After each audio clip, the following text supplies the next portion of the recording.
Bună, vărsător! Bine ai venit și mă bucur să te am aici alături de mine. Hai să vedem pentru tine care sunt energiile astăzi prezentate pentru tine și am să te rog să dai acestei citiri măcar 2-3 săptămâni pentru ca energiile să se materializeze, să vezi cum rezonează. Și avem din acest oracol foarte straniu. A ieșit același card și ai văzut că a ieșit în timp ce eu amestecam pachetul. Poate ai de a face cu un Capricorn sau cu o persoană cu marcaje pe Capricorn sau poate ești tu această persoană și îndemnul pentru tine este acela de a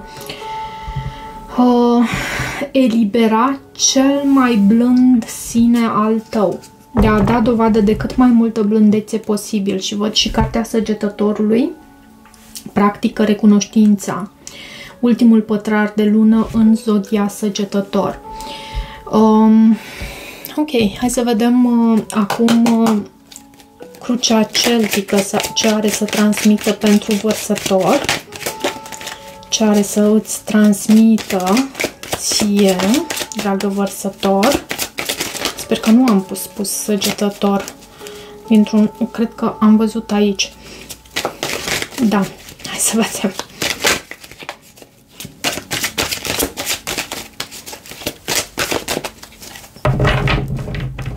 Pentru vărsător, te rog, Spirit, să mă ajuți cu etalarea pentru vărsător. Asul de cupe, minunat! O carte minunată, o iubesc această carte. Este Asul de cupe, Regele de monede și Regina de spade. Asul de cupe, bineînțeles, vorbește despre un nou început în dragoste, dar vorbește și despre sentimente profunde pe care tu le porți pentru această persoană, posibil un semn de pământ, un taur, o fecioară sau un capricorn. Văd și 9 de monede. Există anumite tensiuni și conflicte între voi în ceea ce privește poate faptul că unul din voi vrea să își aleagă independența, pentru că avem acest 9 de monede.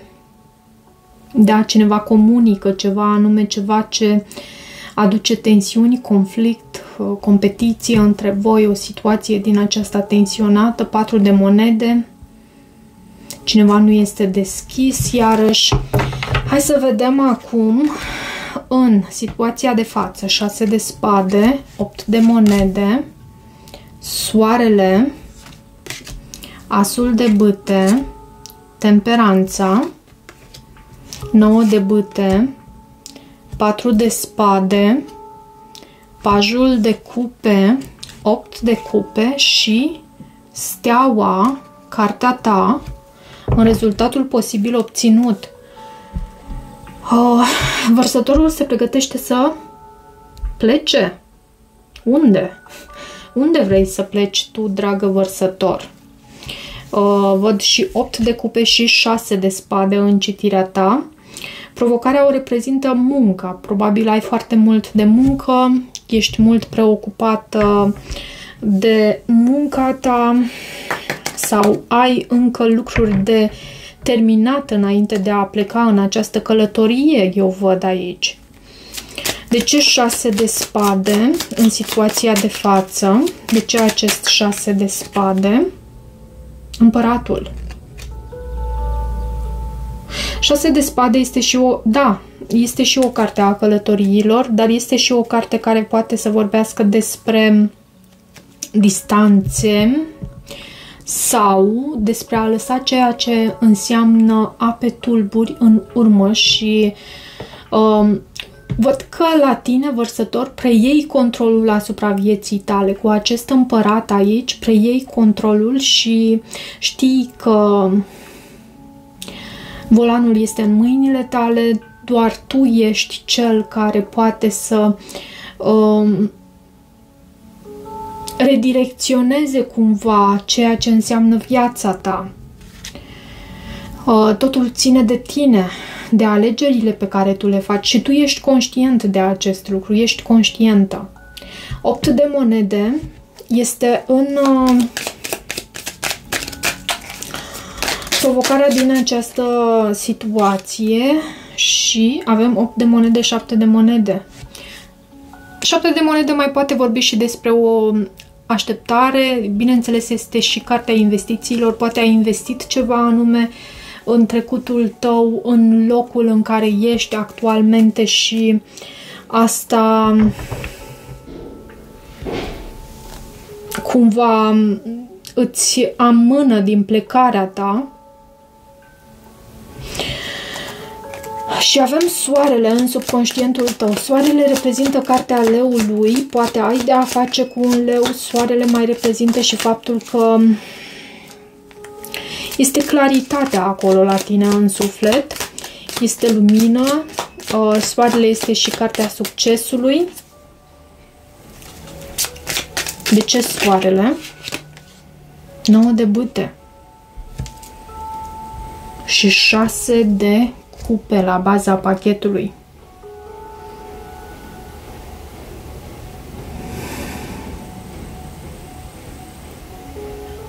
Văd și defensivitate. Poate ai de a face cu o persoană cu marcaje puternic pe leu. Dar văd și cineva este în gardă. Poate nu defensivitate, dar cineva este în gardă în această dinamică cu această persoană. Ați fost răniți probabil amândoi. Da, au existat și momente frumoase, te văd și pe tine aici cu steaua, dar văd că, sau și văd că ai parte de claritate asupra lucrurilor și îți dai seama că te afli la o răscruce de drumuri. Ce este cu asul de bâte în ceea ce tu lași în trecut? Asul de bâte este o carte falică, este o carte... Hai să văd astea două ce vor să transmită, pentru că nu mă lăsau să le pun înapoi în pachet. Cavalerul de spade și judecata. Și 2 de spade. Ceva tu ai ținut la distanță.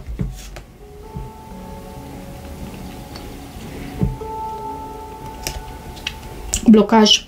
Ți-a fost greu să iei o anumită decizie în privința acestei atracții pe care ai simțit-o față de cineva anume, poate un scorpion, cu această carte judecata. Și asul de bâte. O atracție puternică pe care cred că ai avut-o față de cineva anume. Asul de bâte, bineînțeles, vine și cu inspirație și avem până la urmă și cartea judecata. Vine cu adevăr. Poate fi o combinație de genul acesta.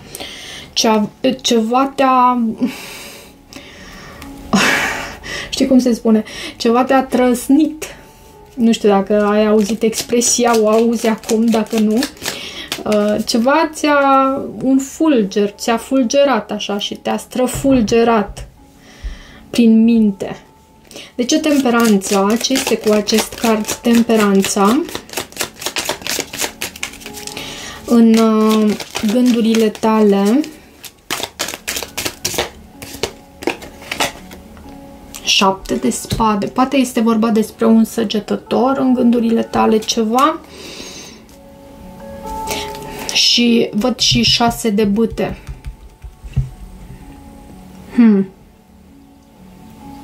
Tu vrei să vindeci ceva anume aici.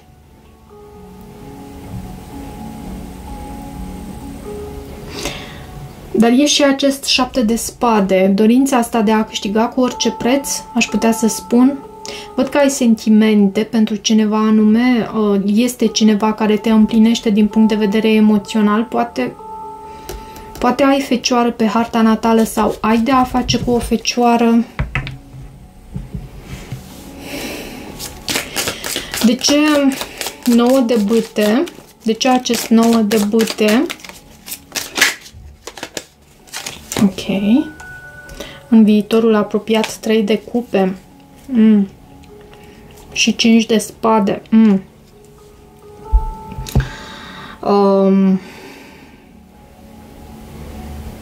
Poate să vorbească și despre o energie de trio cu acest 3 de cupe, dar cel mai mult simt aici că e ceva printre amicii tăi, așa zis și amici sau prieteni, persoane care aduc această energie cu 5-ul de spade, parcă, îmi vine să spun, parcă persoane care își doresc să domine, să câștige cu orice preț. Și la tine văd în sfatul pentru tine și în același timp starea ta emoțională, văd acest 4 de spade. Vreau întâi clarificare, pentru că așa cum știi, acest 4 de spade poate să meargă în 2 direcții cu interpretarea și de aceea vreau mai întâi o clarificare. 10 de spade e o pauză. E ceva toxic aici și e necesar să pui punct la ceva anume. 4 de spade în cazul de față vorbește despre o pauză. Și poate ai de a face cu un Capricorn, văd și Fecioară. Pajul de cupe este în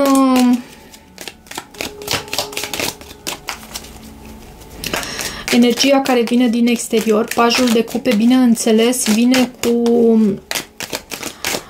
deschiderea inimii, un simplu bună ce faci, ce mai faci, ceva de genul ăsta. Cumva cineva tatonează terenul aici cu tine, să vadă cum răspunzi, cum acționezi sau dacă reacționezi. 9 de cupe și regele de spade. Regele de spade, da, poate să te reprezinte și pe tine, dar mai poate să reprezinte și faptul că ai tu de a face cu un Gemeni, o Balanță sau un Vărsător. Și văd 5 de cupe, Împărăteasa, având în vedere faptul că tu în trecut ai fost dezamăgită, posibil să fii mai rece. Mai vreau o carte aici. Mai vreau o carte. Uite ce a ieșit. Alina. Alina. 5 de cupe. Da. Era și acesta la baza pachetului. Și Împărăteasa. Și 6 de monede. Având în vedere că ceva anume din trecutul tău te-a dezamăgit, tu e posibil să fii mai rece. Față de această persoană care mă gândesc eu că vine cu dorința asta de a comunica, de a se deschide față de tine. 8 de cupe este în frica sau speranța ta și 8 de cupe, bineînțeles, vorbește despre detașare. Vreau să văd către ce anume îți dorești tu să te îndrepți. 6 de cupe, cineva din trecutul tău, un suflet pereche, poate chiar un Scorpion. Către ce anume vrei tu să te îndrepți aici? 5 de monede și 8 de bâte.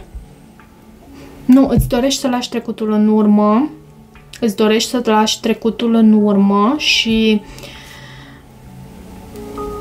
ai pe cineva, poate chiar un rac, Scorpion, Pești în suflet. Văd aceste cărți aici la baza pachetului și asta urmărești tu să manifesti în viața ta. De ce steaua? Acum în rezultatul posibil obținut. Ce este cu acest card steaua? Ok, să știi că am văzut și 9 de monede. 8 de bâte totuși a ieșit acum și regina de monede. Avem Vărsător, Săgetător, Taur, Fecioară, Capricorn.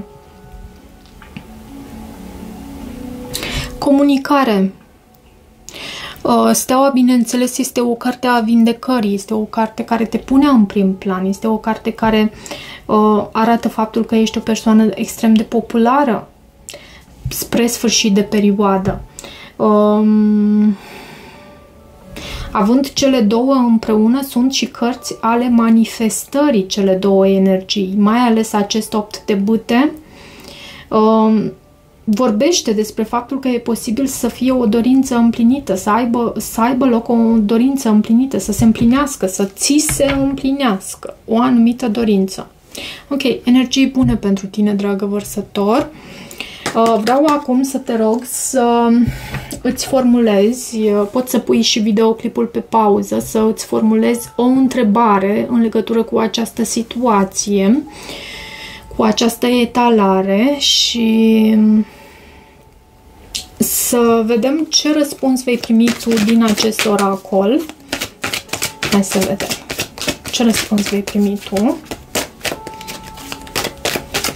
Ce răspuns primește vărsătorul? Răspuns pentru vărsător, te rog, spirit.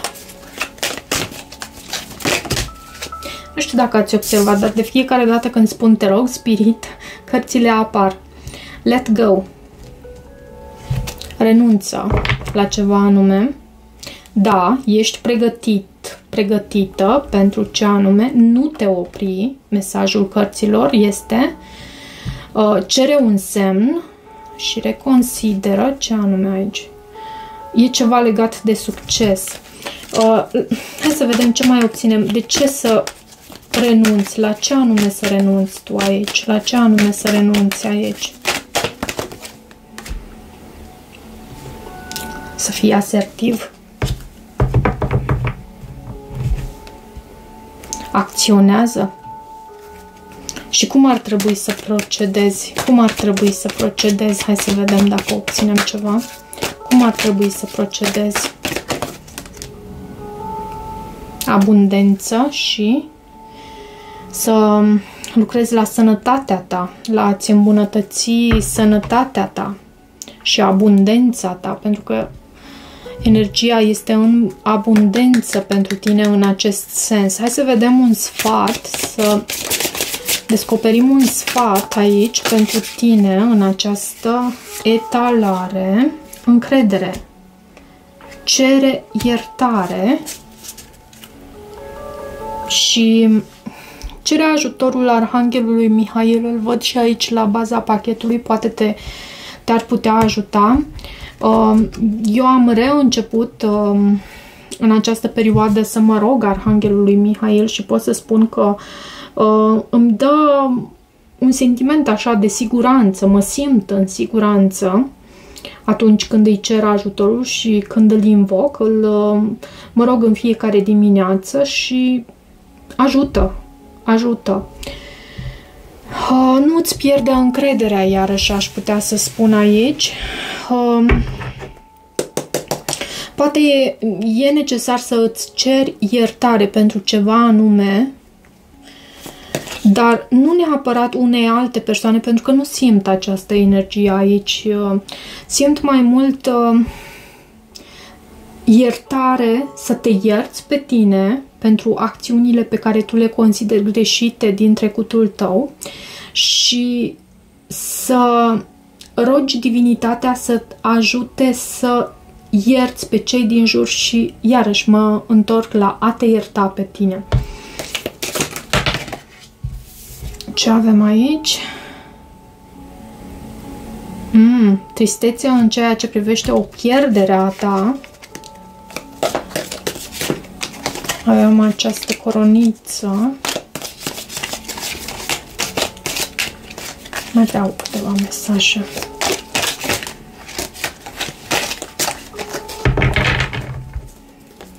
Pentru vărsător, te rog, spirit. Vei depăși cu succes o anumită problemă. Vești bune vin în direcția ta. Minunat, minunat. Și curcubeul. Cea mai dificilă parte a unei anumite situații este gata. Și probabil acel 6 de spade vorbește aici despre acest lucru. Cea mai dificilă parte a unei anume situații este a luat sfârșit, este finalizată. Ok, dragă vărsător, cam atât pentru citirea ta. Dacă rezonezi, nu uita să te abonezi canalului. Poți să devii și membru, bineînțeles, dacă îți dorești, și poți să găsești detalii în descrierea videoclipului. Eu te îmbrățișez, te iubesc și toate bune!